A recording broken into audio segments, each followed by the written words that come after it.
Okay dear, chemical properties तो same हो गई होमोलोगस सीरीज में, यानी चाहे अल्केनो अल्कीनो अल्काइनो सबकी केमिकल प्रॉपर्टीज क्या होंगी, सेम। क्या फिजिकल भी सेम होंगी, नहीं था। Physical top to bottom change होती है।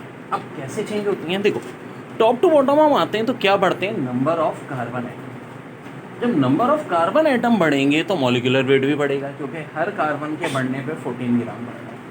तो इसका मतलब है नंबर ऑफ कार्बन बढ़ने पे मॉलिक्यूलर वेट बढ़ेगा, मॉलिक्यूलर वेट बढ़ेगा तो बॉइलिंग पॉइंट मेल्टिंग पॉइंट भी बढ़ेगी, और साथ साथ डेंसिटी भी बढ़ेगी। तो टॉप टू बॉटम जब हम होमोलोगस सीरीज में आते हैं, क्या चार चीज़ें बढ़ेंगी, molecular weight, melting point, boiling point और डेंसिटी।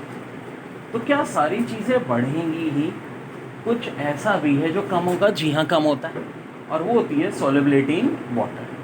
टॉप टू बॉटम जब हम आते हैं तो सॉल्युबिलिटी इन वाटर बजाय बढ़ने की क्या होती है, डिक्रीज होती है। देखो ना, जितनी चीज़ वजनी होगी उसकी सॉल्युबिलिटी मुश्किल होगी। अब एग्जाम में कैसे न्यूमेरिकल आएगा, आपको दे दिया methane, ethane, propane, butane, pentane, कोई से 5 कार्बन दे दिया और कह दिया कि इनमें बताएं सबसे ज़्यादा मेल्टिंग बॉइलिंग पॉइंट किसका है, तो ऑफकोर्स किसका होगा, पेंटेन।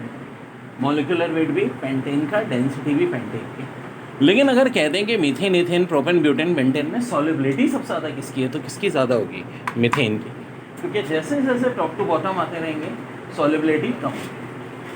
अब देखो जैसे कि मीथेन और इथेन, मीथेन का देखो कितना है टेम्परेचर, -186, और एथेन का कितना है, -172, 14 डिग्री सेंटीग्रेड एडअप हो गया। कितना एडअप हुआ है, 14। तो बहुत इंपॉर्टेंट, जैसे जैसे हम टॉप टू बॉटम आ रहे हैं बॉइलिंग पॉइंट मेल्टिंग पॉइंट क्या हो रहा है, इंक्रीज हो रहा है। अब कुछ लोग जिनकी मैथ बड़ी कमजोर है बोलेंगे सर ये तो डिक्रीज हो रहा हो भाई, माइनस में जितनी बड़ी वैल्यू होती है उतनी क्या होती है, छोटी होती है। -186 में 14 प्लस किया तो -172। अब एग्जाम में एक न्यूमेरिकल आया था, उन्होंने एक पेंटेन दिया था और एक आइसोपेंटेन। क्या फ़र्क होता है, नॉर्मल पेंटेन पांचों कार्बन जो है स्ट्रेट लाइन में, और 5 कार्बन है तो सही लेकिन ब्रांच के साथ। किसका मेल्टिंग बॉइलिंग पॉइंट ज़्यादा होगा, हमेशा स्ट्रेट, और जितनी ज़्यादा ब्रांचें बढ़ती जाएंगी उतना मेल्टिंग बॉइलिंग पॉइंट क्या होता जाएगा, कम होता है। तो सबसे ज़्यादा मेल्टिंग बॉइलिंग पॉइंट किसका होगा, पेंटेन का, फिर उसके बाद आइसोपेंटेन का।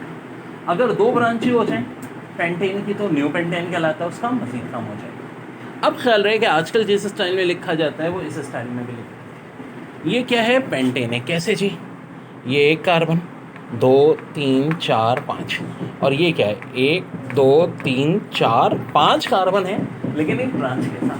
तो इन दोनों में मेल्टिंग बॉइलिंग पॉइंट किसका ज़्यादा होगा, इसका, नॉर्मल पेंटेन का। और नीचे वाला क्या हो गया, आइसोपेंटेन।